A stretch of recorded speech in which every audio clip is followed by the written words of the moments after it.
I'm going to teach you today. I'm going to go through a little tutorial on making a cute little chicken pincushion. Look how sweet. With its little prairie points on the back for his tail feathers. Is that adorable or what? Now, I know this doesn't look like a chicken fabric. I think that's what's so cute about it. This is using K fabric. A little bit of rickrack, a little beak that's going out. So this is my little chicken pincushion. I've got a pattern for y'all too today. So shall we go through this? It is so easy to do, and it takes very little fabric. You're just using scraps. And I could see you all making a whole bunch of these. I thought, you know what? For all my awesome chicks out here, get it? Who are cooped up, get it? I am so punny.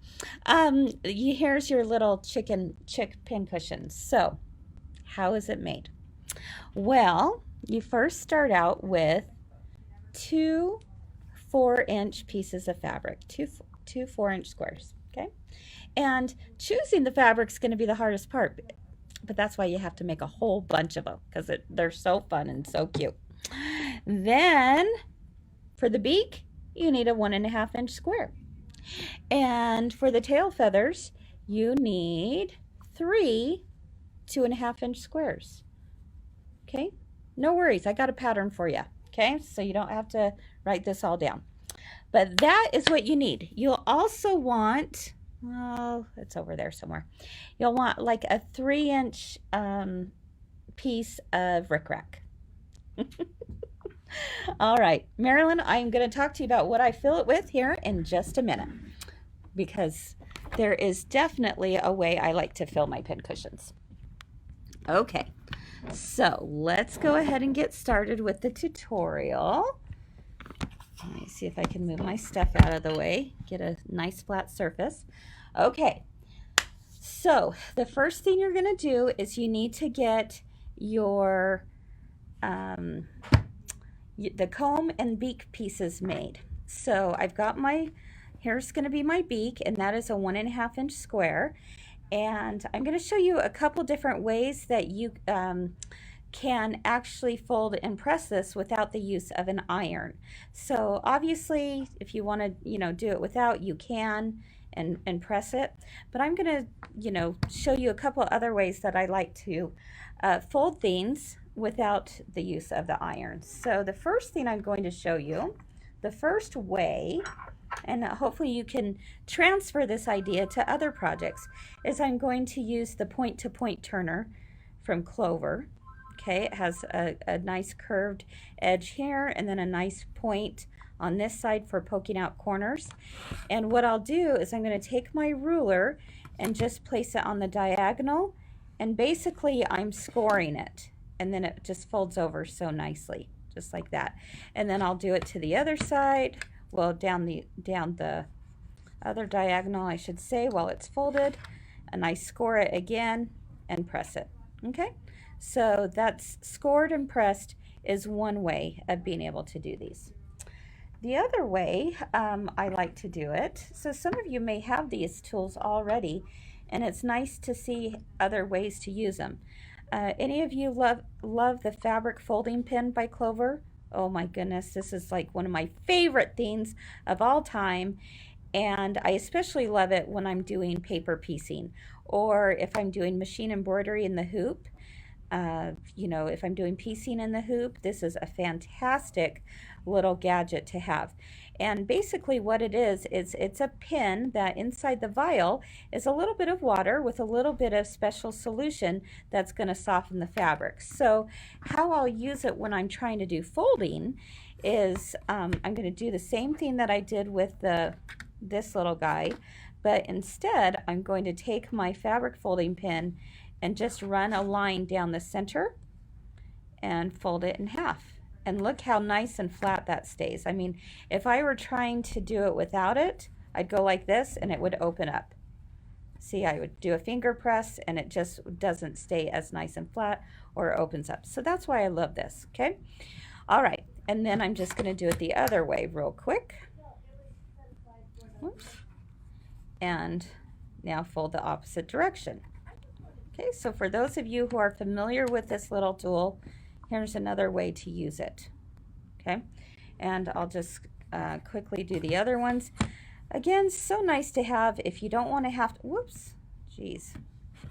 Something I think is underneath my mat that's causing it not to be flat. All right, gonna fold this over and again, do a quick thing here. Okay, there's another one and one more.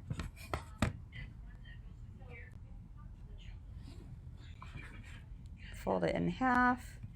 It's amazing how it just lays that seam right down without having to iron. I like doing this if I'm also going to sew with children. It's kind of nice not to have to worry about a hot iron as well. Okay, so I've got my 3 peaks here. Those are for the tails. This is my beak, and I'm going to take my 2 4-inch squares. I'll put the first one with right side facing up, and I'm going to use the help of a handy dandy little glue stick that you would buy at the grocery store or somewhere, because I could pin it, and on our pattern it says to pin it, but actually I find that this works a lot easier because I don't like having to pin this particular project. So all I'm going to do is just place it right there, the little beak, and I'm going to take my 3-inch piece of rickrack. Yep, that's a lime green rickrack. Is that so fun or what? And just do a few little dabs there, just enough to hold it in place. See how much nicer that is than trying to pin that baby? So nice. Okay, and now with the beak in place, the beak is towards the center square, and the comb of the chick is right there. Now I'm going to place my second square right side on top. All right, now what I'm going to do is I'm going to sew around 3 sides. I want to leave this right side fully open, and you'll see why here in a minute, because that's where I'm going to stick my little tail feathers. So, but I also need to leave a little opening right here, so when I turn it right side out. So what I'm going to tell you what I'm going to do, then I'm going to take you over to the sewing machine so you know what's happening. I'm going to start at the corner, and I'm going to sew just a few inches. I'm going to stop and leave a space, and then because my space is for my opening, and then I will continue to stitch around the remaining sides, except for this side. I'm going to leave this side open. So one more time, I'm starting at the corner, going a couple inches in, leaving a space for the opening, continuing on to the next corner, all the way down and all the way down. So what that's going to do is it's going to make sure that my beak is sewed in the comb. All right, if you feel like you need to pin it, you certainly could, but this is such a small enough piece, you really wouldn't have to. All right, so let's go over to the sewing machine and start sewing. I'm going to sew at 1/4 inch, and let's see if I can get that a little bit better. Let me try a different angle here.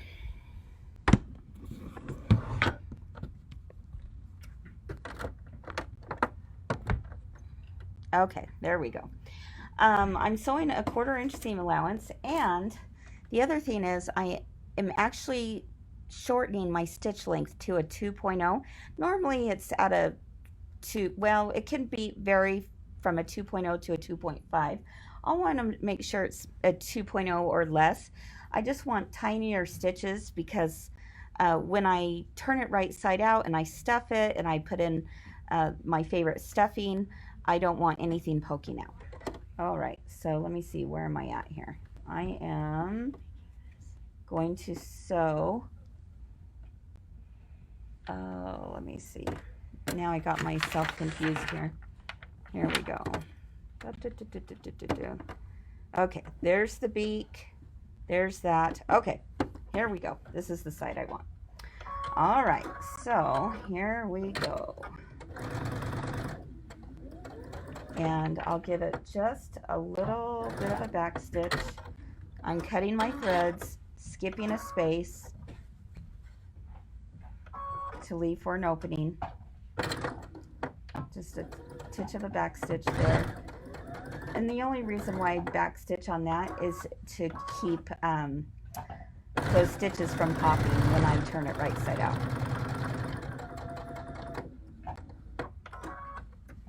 Okay, there's one more seam.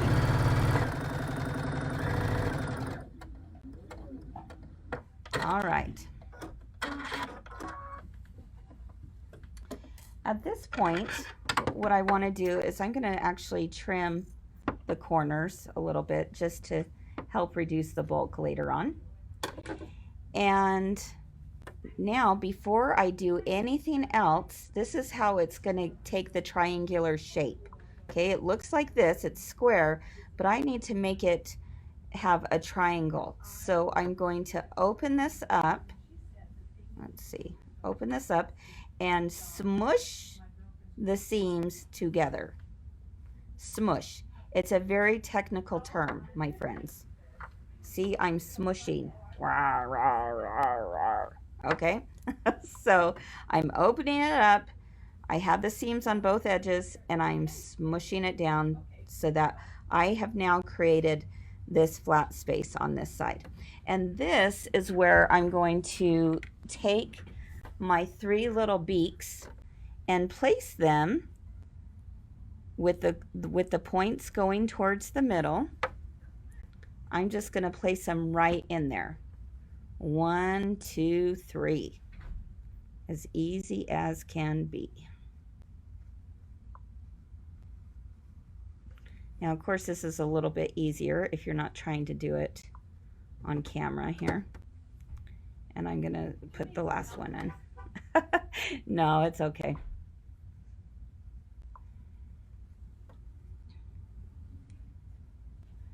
All right.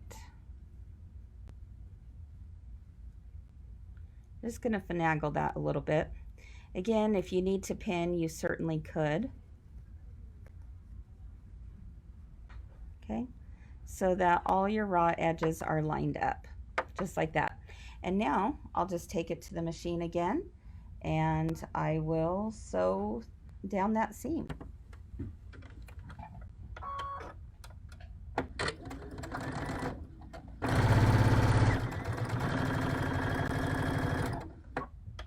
And there you have it.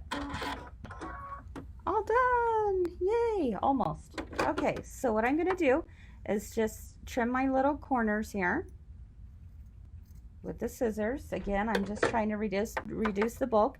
Remember, we left an opening there, so this is where you want to turn it right side out. And I'm going to take you over to my little cutting station here because I want to show you, whoops, how I do that. There we go. All right, so I'm turning this little guy right side out, and I could use this same little pointer tool to help get all of those corners out. So if you've got one of these handy, it's really nice because it's not going to poke through. So this is kind of like a 2-in-1 kind of deal. Or the R&K tool is also a favorite of mine because it has a little ballpoint end. So either one of these will work perfectly for this. And you're just going to get in there and pull those out. Okay, so here we go.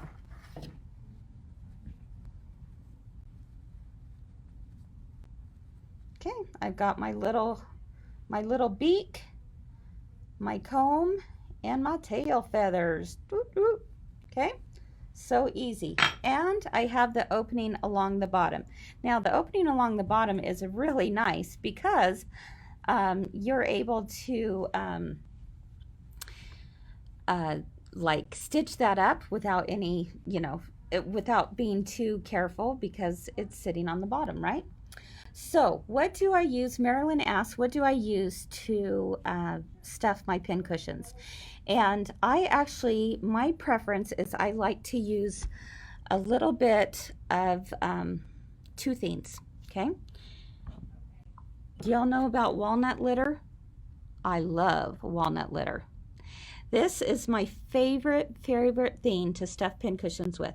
And would you believe this is, you actually can buy this at the pet store because it's used for lining maybe bird cages or snakes or something gross like that. But you want the clean walnut litter. You don't want the ugly stuff. So the reason why I love this is it actually is, walnuts that are ground up, and it gives a nice weight to the pin cushion. Okay, a nice weight to the pin cushion. Kinsey said, could you do the prairie point technique for the little feather end? Yes, you definitely could do that. But with just 3 prairie points, I just was like, oh, it's easy enough to be able to do it. But what happens is the walnuts actually give a weight to this pin cushion that if you were just to stuff it with stuffing, it's a little bit more flighty. So I actually like to use a combination. When I do pin cushions, I use a combination of walnut litter and stuffing. And the stuffing, the weight is given by the walnut litter, but the stuffing helps to curve out all of the corners and the edges. And then another little trick that I have is, you can make an absolute mess with trying to get walnut litter inside this little guy. So you want to use a funnel from the kitchen, right? You could use a funnel, or you could use like a piece of cardstock. I grabbed a few pieces of Post-it notes so that it was a little bit thicker, and I'm just creating my own little funnel just like that. And then I can pour the walnut litter in there with a less mess than had I not had it. How's that? It's not perfect, but it works pretty good. Okay, and I'm just going to, yeah, there we go. There we go. No mess at all. Unless you pull it out too early, and then there you have it. All right, so then once you get it filled in with as much walnut litter as you can, then you're going to take the stuffing and stuff in the rest. Get it through all those corners. Another thing that I love with the point-to-point turner is it helps me get into those corners as well and shoves it right in. If any of you have made the Kimber Bear, this is one of those tools that they love to be able to stuff stuffing inside of those. Okay? So there you have it. There is the little chickie pin cushion. And the way to finish this off, of course, you're going to, just maybe whip stitch that closed or do a ladder stitch to close it. And you'll have it almost done, but it's not quite complete until you have its little beady eyes in there. And of course, what are they made of? Nothing else but a pin, of course. And now you've got 2 little eyes for your chick. What do you think? Isn't that fun? So that is your tutorial today. And I have, like I said, we've got a free pattern for you. Crazy chicken lady. One cute chick pin cushion is what it is, and it has all the instructions on how to make this little guy.